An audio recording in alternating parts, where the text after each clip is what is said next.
Assalamualaikum warahmatullahi wabarakatuh. Nama saya Fidatur Rahman dengan NIM 444323012 dari kelas 3A. Di sini saya akan menjelaskan bisa nggak sih suatu pelabuhan perikanan itu dapat berubah menjadi turun status kelasnya. Jawabannya adalah bisa. Menurut pendapat saya, pelabuhan perikanan itu dapat turun status kelasnya karena dipengaruhi beberapa faktor, yaitu faktor internal dan juga faktor eksternal. Nah, beberapa alasan utama yang dapat menyebabkan status pelabuhan perikanan itu turun, yaitu yang pertama, kurangnya infrastruktur yang memadai. Karena pelabuhan yang tidak mampu memperbarui fasilitas dan menjaga fasilitas yang sesuai dengan kebutuhan perikanan bisa mengalami penurunan. Menurut Riandani dan Bambang 2015, infrastruktur yang tidak memadai dan manajemen pelabuhan yang buruk dalam memelihara atau meningkatkan fasilitas akan membuat pelabuhan itu menjadi tidak efisien sehingga bisa turun kelasnya.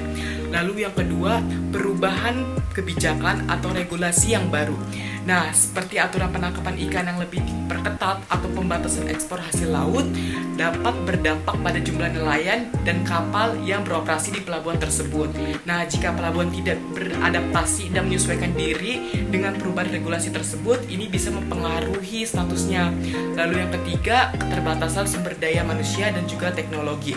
SDM yang tidak cukup terampil dan kurangnya penggunaan teknologi yang mutakhir dari pelabuhan perikanan dapat mengurangi efisiensi operasional. Nah, menurut Riyadsyah et al. 2024, kurangnya sumber daya manusia yang terlatih secara khusus dalam bisnis maritim menjadi hambatan utama dalam memenuhi kebutuhan industri. Nah, jika pelabuhan tidak mampu bersaing dari segi tenaga kerja, teknologi, dan juga sumber daya manusia, maka statusnya itu bisa terancam.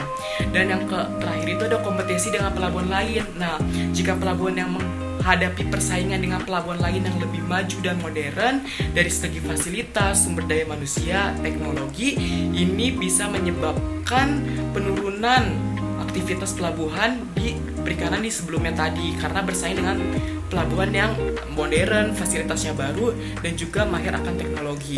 Nah, bisa kehilangan daya tariknya dari tadi pelabuhan yang fasilitasnya yang kurang baik. Nah, jadi jawabannya adalah bisa ya. Nah, begitu saja yang bisa saya dapat sampaikan mengenai materi pelabuhan tentang suatu pelabuhan itu bisa turun nggak sih kelasnya. Segitu saja yang bisa saya dapat sampaikan. Kurang lebihnya mohon maaf. Wassalamualaikum warahmatullahi wabarakatuh.